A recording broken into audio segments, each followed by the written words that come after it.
The Colorado Buffaloes lost another heartbreaker this past weekend, and a lot of people are saying that Kaidon Salter is the problem.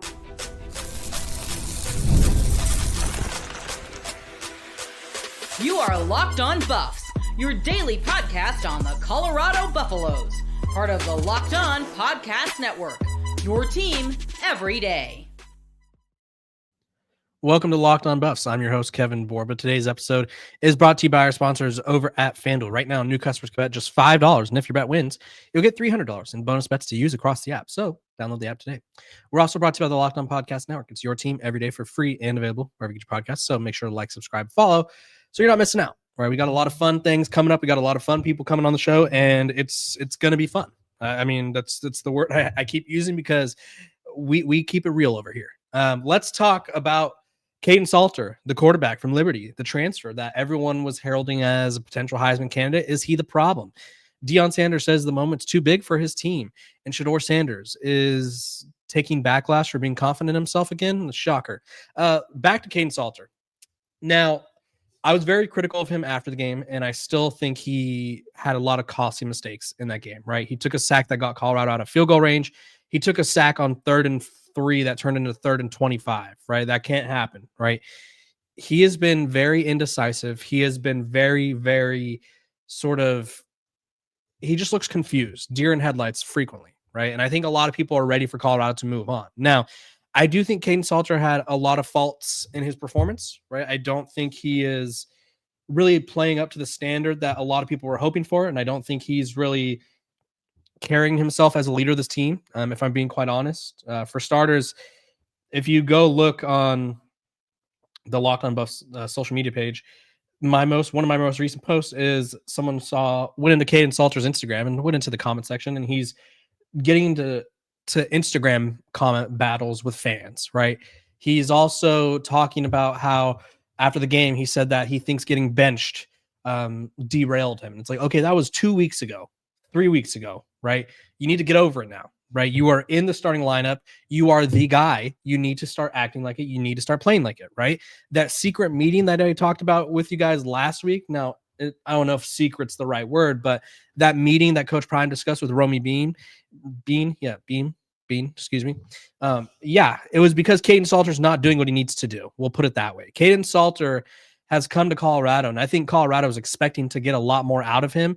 And I think they're starting to realize, like, hey, this dude came with some baggage, right? This dude is not just here to straight up play football, be a leader, and just do all the right things right away, right? He has to be coached into doing so. And I mean, maybe that works at Liberty, or maybe he doesn't have that problem at Liberty because it's such a strict school. But it's one of those things where it's like, hey, you need to figure it out. And then also, and this is the biggest indictment on Kaidon Salter's game, right? Because he leads college football on guys who have played the minimum snap requirement.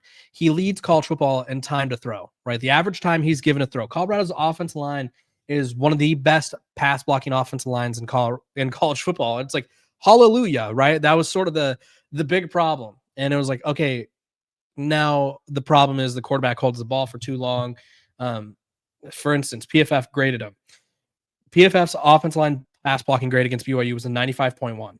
Kaidon Salter's passing grade was a 45. When kept clean, his passing grade was a 63.8. So regardless of how good the pocket is for Kaidon Salter, he is not seeing the open man, right? There's a play where he misses Joseph Williams and I think Draylon Miller on the same play. They were both wide open. There's plays where he has guys down the seam and he's not taking them. Like, I think he's just skittish or he doesn't know what he's seeing. And when you're a fifth-year senior quarterback, that's really tough to have as a problem, right? If you don't know how to read a defense, or if you don't know where to go with the ball, or if you don't have that internal clock, because if PFF is correct, he has 4.98 seconds to throw the ball per snap. Now, probably some of that is him scrambling around, and it's still impressive nonetheless. But if you find yourself retreating beyond 10 yards and you think you're going to just run around the edge like you did at Liberty, you're not playing these G5 programs anymore, right? You're not playing like Kaidon Salter. I think it was an impressive aspect of his game, but also I think it gave him some bad habits because although the group of five isn't that far below the power five, there is a talent gap, right? So when you see Kaidon Salter rushing for, I don't know, 87 yards against Kennesaw State, or 94 yards against Middle Tennessee, or rushing for, during the 2023 season, he rushed for, I think it was 160 yards against Middle Tennessee. You're not playing Middle Tennessee State anymore, right? BYU, Iowa State, TCU, they have NFL caliber players on defense who could track you down, right? You're not just going to be able to run around all over the field and outrun guys. Like, it's not going to happen. And we saw that. And it's like, he doesn't know when enough is enough. And he doesn't know when to make the right plays, right throws, right runs. Like, he doesn't get it. And then I'm starting to sense that there's so much talk about him becoming a leader. Like, he's almost there. He's trying to become a leader. The team is like, he's becoming more of a leader. Why has he not been a leader this whole time? He's a 5th-year senior. Like, he was probably promised the job, right? I know there was that whole charade of like Julian Lewis versus Kaidon Salter in the offseason, but he was probably, if not promised, like, hey, you do your thing and we will give you you are the starting quarterback, right? They brought him in for a reason. Why are you not a leader? How are you not established as a leader? Like, what have you been doing? Like, that's my concern. Now, is Salter the only problem? Because to answer the question, he's not the biggest problem, I would say. I think the biggest problem is play calling. Colorado went away from the run, as they do pretty much every game. They ran for over 100 yards in the first half and then 44 in the second. It's like they just stopped doing what works. And as soon as BYU went up, I guess early in the third quarter, Colorado's switch flipped from like, oh shoot, we're winning this game, or like we were in control of this game 14-0, to like, oh, we're losing. We're playing not to lose. And that's not where you should be, right? You don't want to be playing not to lose. Now, I think Pat Shurmur is a problem in the sense of, I think he just gets, I don't know what it is with his play calling. There's certain, like the Omarion Miller stuff, I loved, or excuse me, Draylon Miller stuff. I loved the Wildcat Draylon Miller. I loved some of the early, the script plays. They were great. But when teams adjust, right, and this goes for Salter as well, when teams start spying the quarterback, you have to have an answer. You have to have a solution to whatever defenses show you. You can't just be like, oh, we were hoping they wouldn't do that. And it's like, okay, you have to have a plan. You can't just have a plan A through C. You need to have plans D through L, right? So you stop taking L's. No pun intended. Kind of, it was very much intended, actually. But Pat Shurmur's play calling is a problem. The defense is a problem. I think Robert Livingston and this defense, I get why they went loaded the box, went man coverage, because they're confident in their corners. But between DJ McKinney and Preston Hodge, there was 3 pass interference penalties. Martavius French had a brutal pass interference penalty. I think Colorado is leaning too much on man coverage. I do. I don't know how you fix the defense as a whole. They only had 5 missed tackles, which compared to the previous 4 games when they were averaging 10, that's a lot better. That being said, it's like, okay, you have to make an adjustment, because Bear Bachmeier, these running quarterbacks are going to continue to kill Colorado, right? You play Devin Dampier, you play Rocco Becht, you play there's so many. Avery Johnson's another one. You play so many good quarterbacks who can move.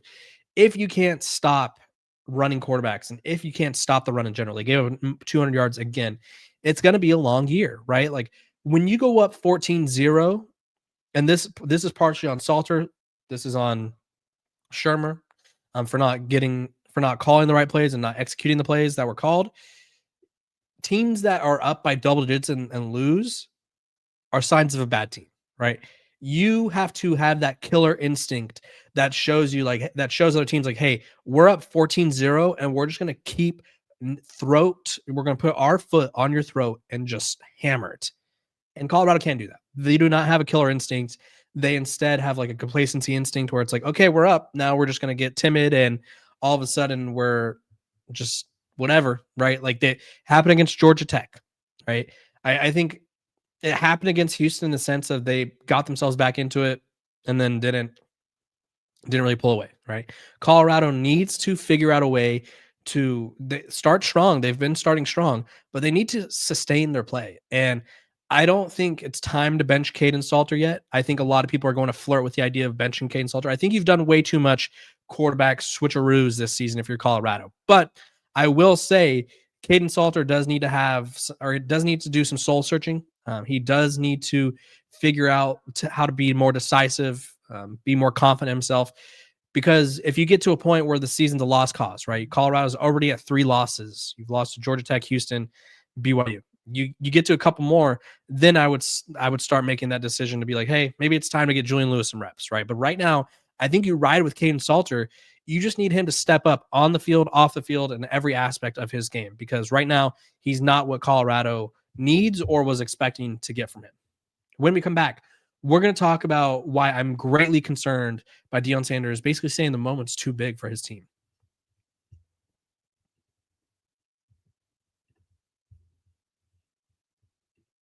This episode of Locked On Buffs is brought to you by our sponsors over at 5 Hour Energy. Caffeine just got a flavor upgrade. 5 Hour Energy shots deliver tasty caffeine in 17 bold flavors. Each 2-ounce shot packs the caffeine of a premium 12-ounce cup of coffee, plus B vitamins and nutrients with 0 sugars and 0 crashes. What I love most is how portable they are. Big taste, tiny shot. You can take it anywhere and get that boost when you need it. So, enough with the boring, flavorless caffeine. It's time to give your caffeine a flavor upgrade with 5 Hour Energy shots. Get the favorites you love, or be bold. Try something new online, at www.5hourenergy.com or Amazon today.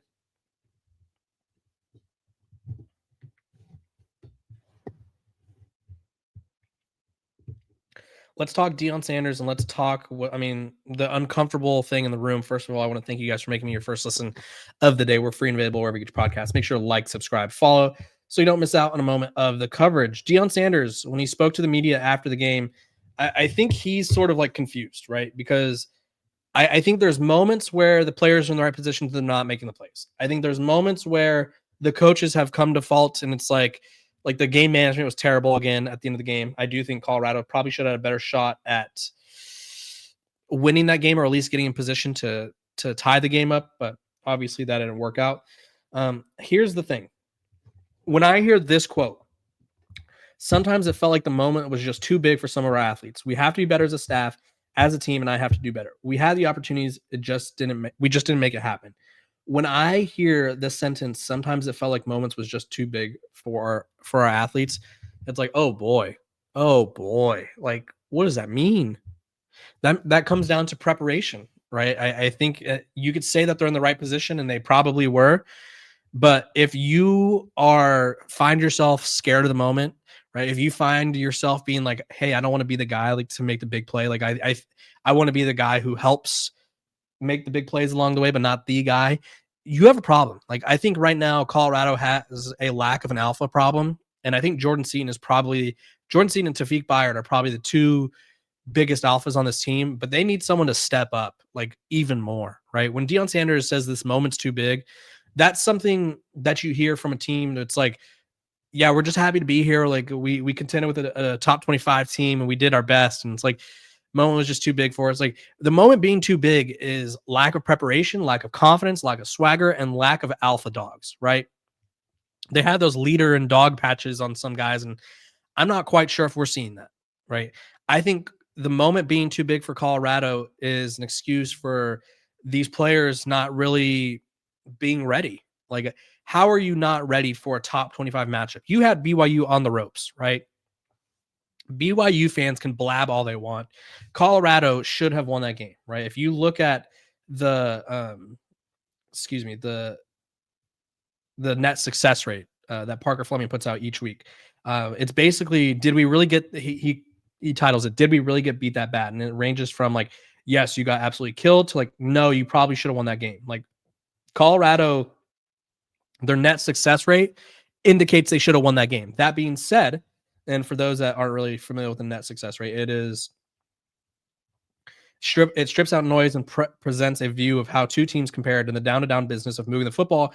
Games are won and lost with explosives, special teams, turnovers, and looking at net success rate just shows us how close the margins were. So it shows how close of a game it was based on all that data, right? Colorado had that game won. The problem is they aren't able, like I said earlier, they don't have that killer instinct. And when you don't have that killer instinct, you don't know how to put teams away, and you allow teams to come back, right? It happened against Georgia Tech. It happened against BYU. It keeps happening. You cannot allow teams to stay in the game. You cannot allow your players to sort of be scared of the moment, right? You came to Colorado for the moment, right? That was all these guys that transferred in from whether it be Sincere Brown at Campbell, and I'm not singling them out. I'm just guys that transferred in, right?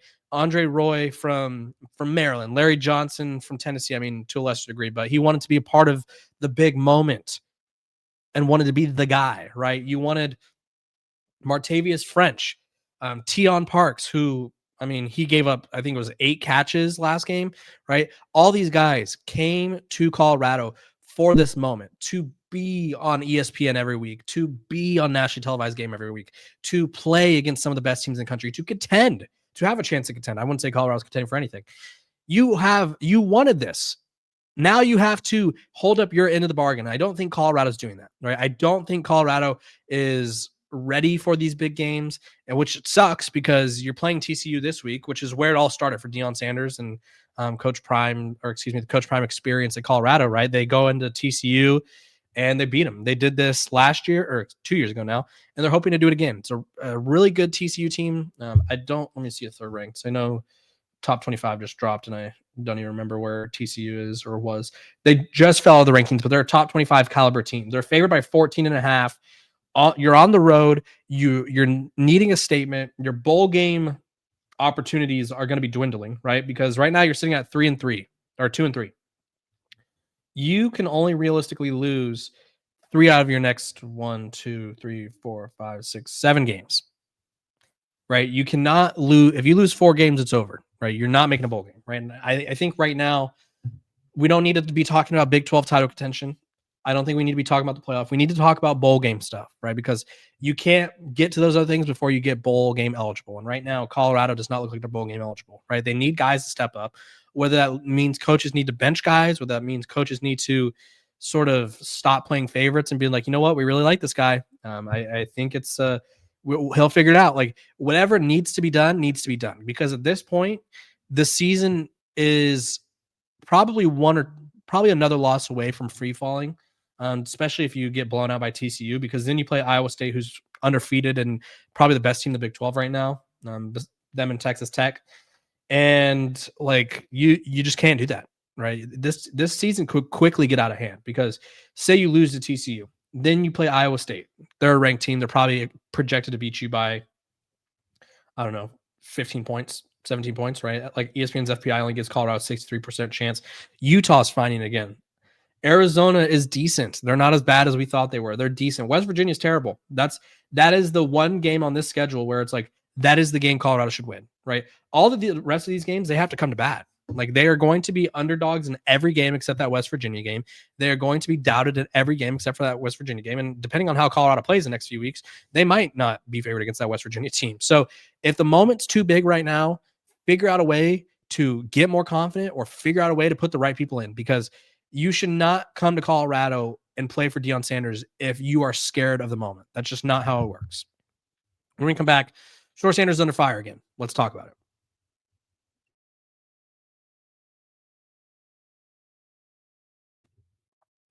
This episode of Locked on Buffs is brought to you by our sponsors over at Quo.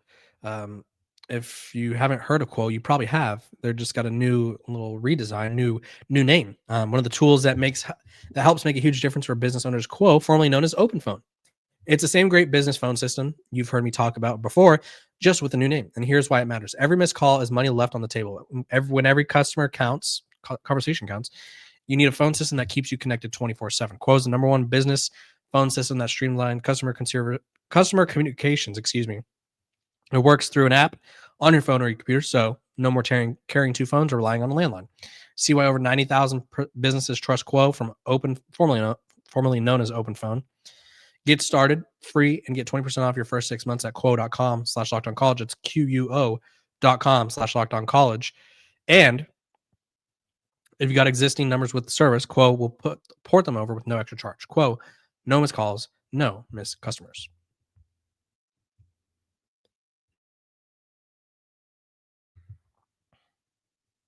This episode of Locked on Buffs is also brought to you by our sponsors over at FanDuel. NFL season's here, and you need to get in on the action right now. New customers can bet just $5 and get $300 back in bonus bets if you win. That's right. Pick a bet, put down $5, and if it hits, $5 that is, and if it hits, you'll get $300 in bonus bets to use across the app. So what are you waiting for? Visit FanDuel.com to download the FanDuel app today and get started.